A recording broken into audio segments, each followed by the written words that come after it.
Hello hello hello. आपका favourite Kapil यहां है। अब एक सेकंड के लिए अपनी आंखें बंद करो। ठीक है, ठीक है, सच में बंद मत करना। आपको यह पढ़ना है, लेकिन एक ऐसी जगह की कल्पना करो जो इतनी बड़ी, इतनी विशाल हो कि मानो एक जायंट ने मजे के लिए धरती को फाड़ दिया हो। वो मेरे दोस्तों, अमेरिका में ग्रैंड कैनियन है। यह सिर्फ एक बड़ा गड्ढा नहीं है, यह प्रकृति का एक सुपरस्टार है। इसे ऐसे समझो, यह इतना लंबा है कि अगर आप एक सिरे से दूसरे सिरे तक ड्राइव करना शुरू करते हैं तो यह चंडीगढ़ से दिल्ली तक और फिर कुछ और जाने जैसा होगा। यह 446 किलोमीटर लंबा है। क्या आप इस पर विश्वास कर सकते हैं? मेरे जोक्स भी इतनी दूर तक नहीं जाते। अब बात करते हैं कि यह चीज कितनी चौड़ी है। कुछ जगहों पर यह एक तरफ से दूसरी तरफ तक 29 किलोमीटर है। कल्पना करो कि आप एक किनारे पर खड़े होकर दूसरे किनारे पर अपने दोस्त को हाथ हिलाने की कोशिश कर रहे हैं। वे आपको देख भी नहीं पाएंगे। आप चिल्ला सकते हैं, पाजी कैसे हो? और आपको एकमात्र जवाब अपनी ही गूंज मिलेगी।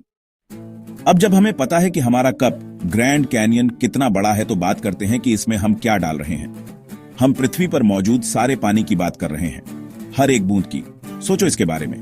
प्रशांत महासागर, अटलांटिक महासागर, भारतीय महासागर, सभी नदियां, अमेजन नदी, गंगा नदी, बड़ी झीलें, छोटी झीलें, अंटार्कटिका के ग्लेशियर, ग्रीनलैंड की बर्फ, भूमिगत जल, बादलों की बूंदें, सब कुछ। यह आकाश के सितारों को गिनने जैसा है, पर यह पानी यहां है। वैज्ञानिक कहते हैं लगभग 388 बिलियन क्यूबिक किलोमीटर।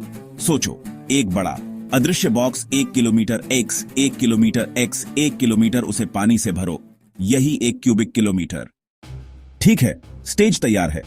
एक तरफ हमारे पास शानदार खाली ग्रैंड कैनियन है, दूसरी तरफ हमारे पास एक जादुई टैप है जो दुनिया के सारे पानी से जुड़ा हुआ है।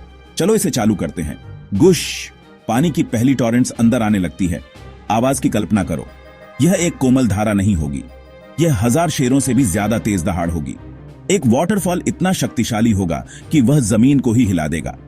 प्रशांत महासागर का पानी, अटलांटिक का, गंगा का, नील का, सब आपस में मिल रहा है और कैनियन के तल में टकरा रहा है। सबसे पहले कोलोराडो रिवर गायब हो जाएगी। वही कलाकार जिसने इस मास्टरपीस को कार्व किया था, वह तुरंत निगल ली जाएगी, एक डिल्यूज में खोई हुई एक छोटी सी धारा। अब संख्याओं पर नजर डालते हैं। ग्रैंड कैनियन, उसका वॉल्यूम 4170 क्यूबिक किलोमीटर है।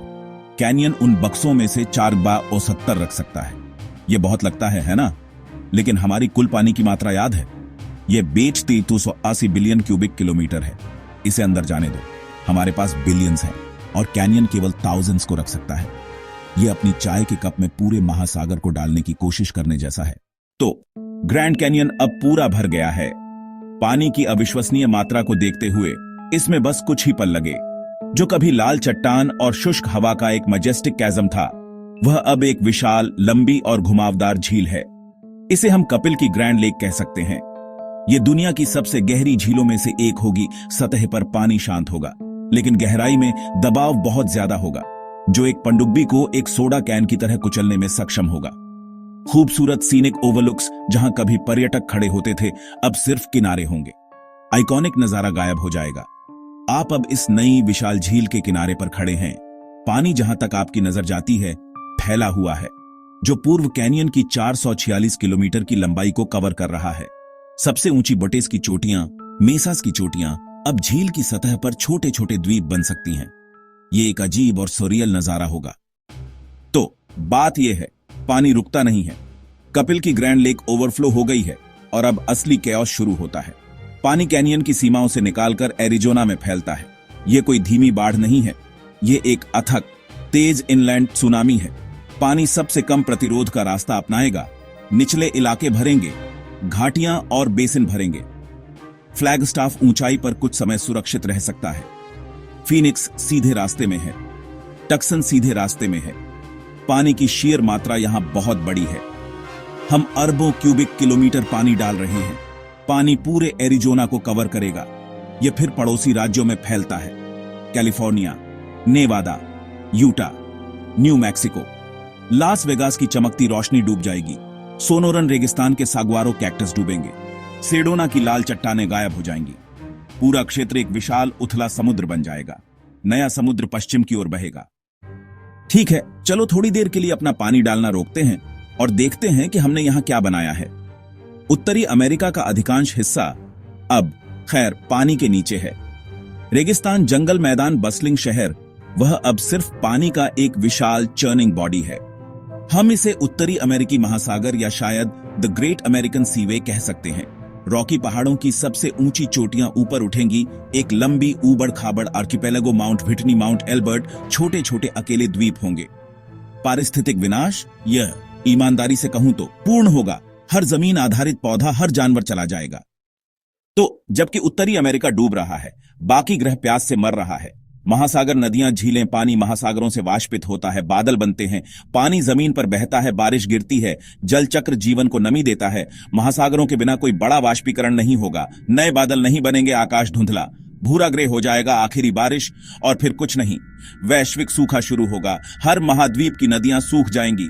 अमेजन सूखा, नदी पतन, नील सूखा, नदी पतन, यांगत्जी सूखा, नदी पतन, झीलें वाष्पित हो जाएंगी, सूखी मिट्टी बचेगी, जंगल सूखेंगे और मरेंगे।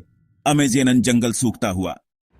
हमारे छोटे से प्रयोग के परिणाम और भी आगे जाते हैं, वास्तव में हमारे ग्रह के घूमने और अस्तित्व के तरीके को प्रभावित करते हैं। पृथ्वी एक परफेक्ट स्फीयर नहीं है।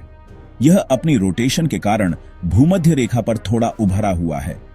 इसके द्रव्यमान का वितरण, जिसमें महासागर शामिल हैं, आमतौर पर संतुलित रहता है। लेकिन सभी पानी को उत्तरी अमेरिका पर ले जाकर हम एक मैसिव इम्बैलेंस पैदा करेंगे। यह एक स्पिनिंग टॉप जैसा है जिसमें अचानक एक भारी वजन जुड़ जाता है। पृथ्वी का रोटेशन डगमगाने लगेगा, और अच्छे तरीके से नहीं। यह वॉबल, जिसे पोलर वॉन्डर कहा जाता है, कैटास्ट्रॉफिक होगा। उत्तरी और दक्षिणी ध्रुव वही नहीं रहेंगे जहां वे अब हैं। पृथ्वी के रोटेशन की धुरी बदल जाएगी। इससे हमारे क्लाइमेट और हमारे सीजन्स बदल जाएंगे। ठीक उसी तरह जैसे एक फिगर स्केटर अपने हाथों को अंदर खींचने पर तेजी से घूमता है, इस नए पानी के पहाड़ का ग्रेविटेशनल पुल भी कुछ गंभीर प्रभाव डालेगा। यह चंद्रमा की ऑर्बिट को भी प्रभावित करेगा।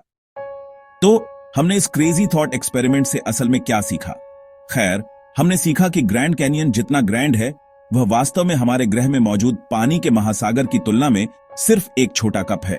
कॉन्ट्रास्ट, यहां ग्रैंड कैनियन और यहां महासागर, फर्क देखिए।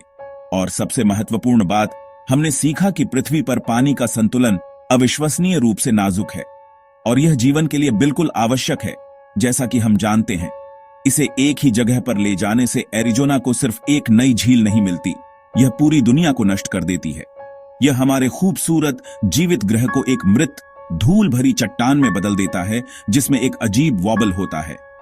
यह ऐसा है जैसे किसी व्यक्ति के शरीर से सारा खून निकालकर उसके जूते में डाल देना। जूता तो भर जाएगा, लेकिन व्यक्ति चला जाएगा। यह प्रयोग, हालांकि कल्पना करना मजेदार है, वास्तव में हमें प्रकृति की इमेंस शक्ति दिखाता है, और उसकी तुलना में हमारी अपनी छोटी सी जगह, ग्रैंड कैनियन को कार्व करने वाली शक्तियां और हमारे ग्रह के पानी को नियंत्रित करने वाली प्रणालियां, ये अरबों साल पुरानी प्रक्रियाएं हैं, इतने बड़े पैमाने पर कि हम मुश्किल से समझ पाते हैं। यह मुझे एक जोक की याद दिलाता है। एक आदमी भगवान से कहता है, आपके लिए 1 मिलियन साल क्या है? भगवान जवाब देते हैं, मेरे लिए यह 1 सेकंड है। आदमी फिर पूछता है, और 1 मिलियन रुपये क्या है? भगवान कहते हैं, मेरे लिए यह 1 पैसा है। आदमी उत्साहित हो जाता है और कहता है, भगवान क्या आप मुझे 1 पैसा दे सकते हैं?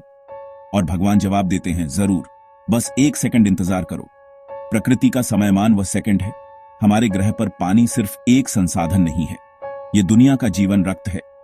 यह सही जगह पर, सही मात्रा में हमारे ग्रह को जीवित और सुंदर रखने के लिए पूरी तरह से वितरित है।